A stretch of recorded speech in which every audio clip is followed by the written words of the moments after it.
is the DualSense Pro. Sony just announced a ton of new hardware. How's it going, everyone, and welcome back to PSReady. So last week I made a video where I talked about all of these leaked hardware devices from Sony. It was 3 headsets and 2 monitors, and now those have been officially announced. They're part of a new line Sony is doing called InZone, and this is not Sony PlayStation. It looks like this is the hardware side of Sony. So the side of the company that makes TVs, phones, cameras, headphones, like all of the consumer electronics that aren't PlayStation 5s. But if you take one look at these monitors and these headsets, you can see the influence of PlayStation on all of them. So let's start out with the headsets because there are more of those. So they actually have an easier to understand name than the 1000 Mark series of headphones that Sony makes. These are the InZone H series, and there's the 3, the 7, and the 9. Now I got to admit that it would be really hard to tell these devices apart at just a glance because they all kind of look the same. But if you look a little closer, there are some subtle differences. We're going to start out with the H3. So these are the cheapest at $99, and they are wired headphones. Last week I said that they're basically competitors to the wired Xbox headset, but these are a little more expensive. Now, a lot of people really like the way those Xbox headphones sound, but in my opinion, Sony headphones sound great. So you're getting a little bit better quality, possibly, with these versus something like the Xbox wired headset. Now, the second option you have is the H7. Now, this looks almost functionally identical to the H3, but it is wireless, so that's a big plus. This one, interestingly, comes along with a wireless USB adapter. That's pretty much classic Sony. Like if you've bought the Pulse 3D wireless headset before, you've noticed that it has a little adapter you plug into your PS5. This has a very similar one. It looks like it charges over USB-C as well, but where this one really gets me is with the price. I thought this was going to be a competitor to the Pulse 3D wireless headset, which you can get like out the door for as low as $80 if you get them on sale. These ones are a little more steep, and by a little more, I mean $129 more at $229. These things better sound like God is whispering in your ear for that price for what you get with them. I know headsets are pretty expensive these days. Like I mentioned in my last video, you could go buy the 1000X Mark IIIs, which they're 2 generations old, but if you watch any review of them on YouTube, people who have the Mark Vs basically say they sound almost identical, and I have a pair of the Mark IIIs. They hold up just fine in 2022. You can get them for just $20 more than this headset, and what you lose there is the fold down mic, but what you gain is headphones you can wear out in public that connect to your phone and don't need a wireless adapter. So the price on these ones, a little out of whack in my opinion. I'd like to see them honestly probably as low as $100 less at $129. And if you thought those were expensive, just wait a second because we haven't even talked about the H9s. These ones bump up the price even more to $299. Just like with the H7s, they include the wireless dongle, but they also have Bluetooth built in, which is nice. Now, weirdly enough, even though these ones are way more expensive, they have less battery life. The H9s are going to get 32 hours of battery,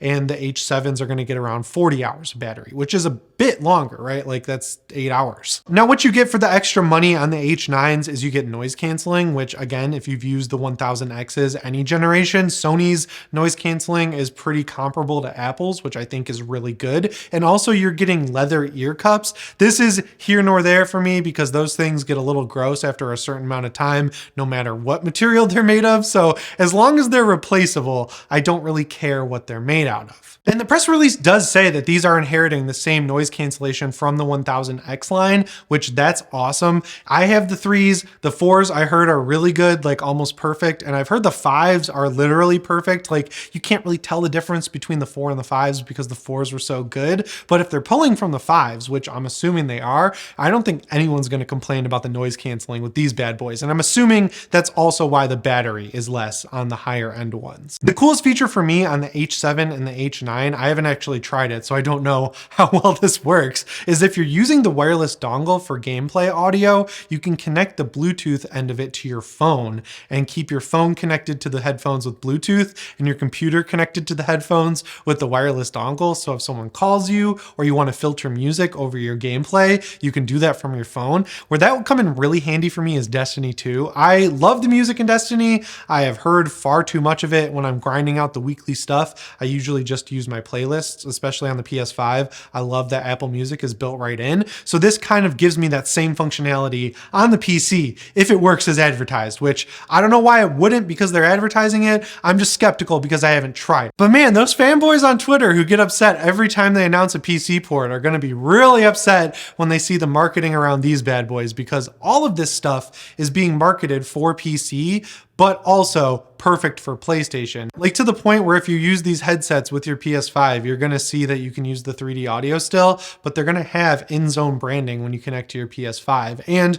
that's kind of cool to me personally. I think PlayStation as a brand like says something about quality and like just getting into hardcore gaming. So there's no real reason to me why Sony shouldn't be supporting the PC side of things, because even when you look at their ports, Microsoft does PC ports. Halo Infinite came out on PC day one, and that port is still really messed up. Whereas Sony, the only negative port I think they have out of all their ports so far is Horizon Zero Dawn, and they put in a ton of work to fix that, and it's in way better shape now than when it launched. So if they could support the PC side of the fence with some cool hardware, which is what they're doing now, I'm all for it. And speaking of cool hardware, we got to talk about these monitors. So with the headsets, we had the H series for headset, and with the monitors, we have the InZone M series. Now, curiously, they're cutting out the 7 here. We just have the M9 and the M3, and I think I've kind of figured out why that is, but I'll talk about it in a second. So both of these monitors are 27 inches, and where you're really going to see the difference is in the resolution. So the M3 is 1080p at 240 Hertz, and the M9 is 4K at 144 Hertz. Now, for me,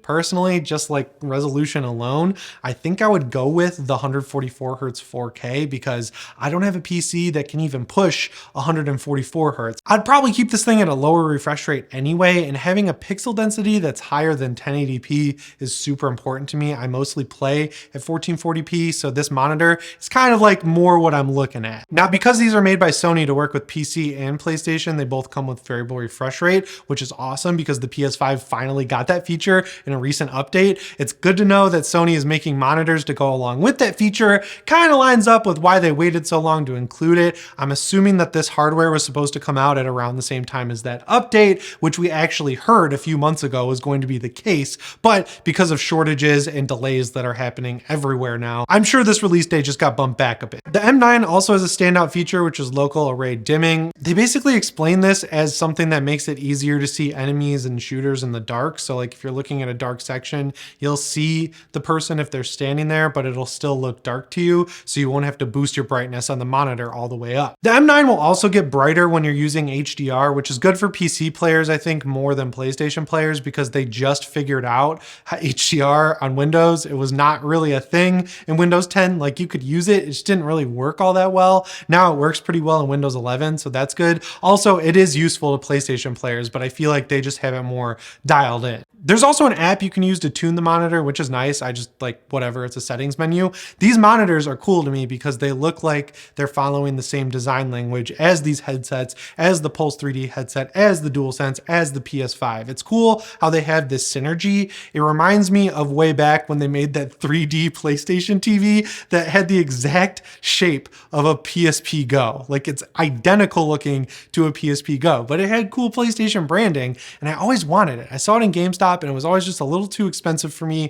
for how small it was. But yeah, it was a cool monitor. I'm glad they're kind of going back to that. And I like this like handshake between PlayStation and Sony's consumer electronics end. So now we got to talk about the price of the monitors. And I'm going to be real, when it comes to like buying TVs or monitors, I am by no means an expert. I usually go for Black Friday deals or go for like the best cheap option. So like the worst expensive option, kind of like that happy middle ground is where I sit. And some of these prices are looking a little high to me, but I've seen some monitors that are comparable to it, and it seems like they're in the same range in terms of feature set. So I'll just let you be the judge based on what these monitors are and what they cost. So the 4K one, the M9, costs $900. Now for a 27-inch monitor, I know that there are comparable options that are the same price. That just seems like way too expensive for me. I don't know if I'm cheap or if I just don't understand what makes these monitors as good as they are. But again, that's a little bit out of my price range. I would probably, if it was me,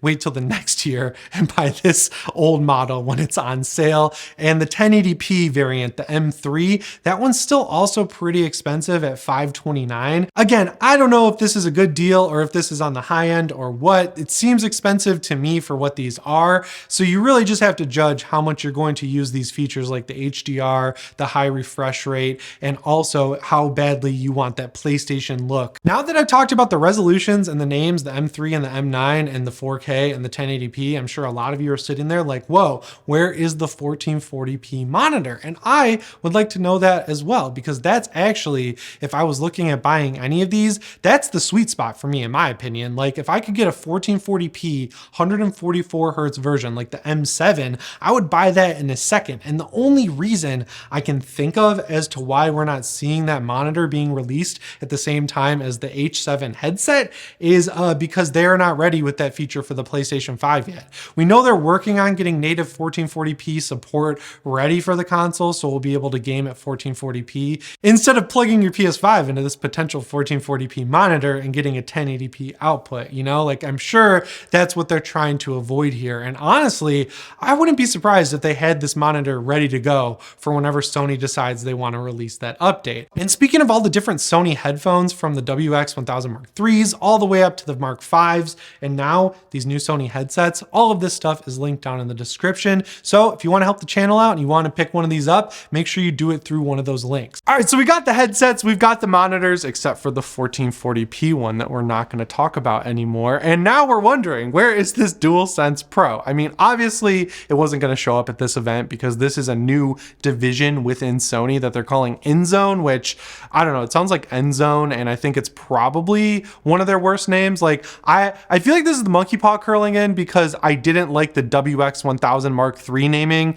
and now they're doing this. So I think I'd prefer the numbers. Anyways, the DualSense Pro, I feel like it's going to be announced within the next couple weeks to the next month or so, because we've heard from a bunch of leakers that this is happening. It wasn't just one person being like, guys, trust me, I've seen this DualSense Pro, it's coming out. I swear to God, my uncle works at Sony. Like multiple people have said this thing is real. It's been ready to go for a while now. And I'm assuming they're probably waiting for that God of War event that has been rumored as well, because I'm pretty sure last year, or it might have been 2 years ago at this point, honestly, I don't remember, time is a blur, when they did a state of play for, I'm 99% sure, Horizon Forbidden West. It was the gameplay one where they did 17 minutes of gameplay. It was at the end of the state of play, so I'm assuming, knowing that they're probably doing a God of War live stream to really show us how awesome this game is and let us know that, yeah, it's coming out this year, that would be a perfect time to stitch on a trailer for this DualSense Pro and be like, best played with the DualSense Pro. We've got even better haptics. We've got even better adaptive triggers. We've got trigger locking that's so good, you can lock the trigger and make it a short pull and it'll actually register as a full pull. You can have color customization. You can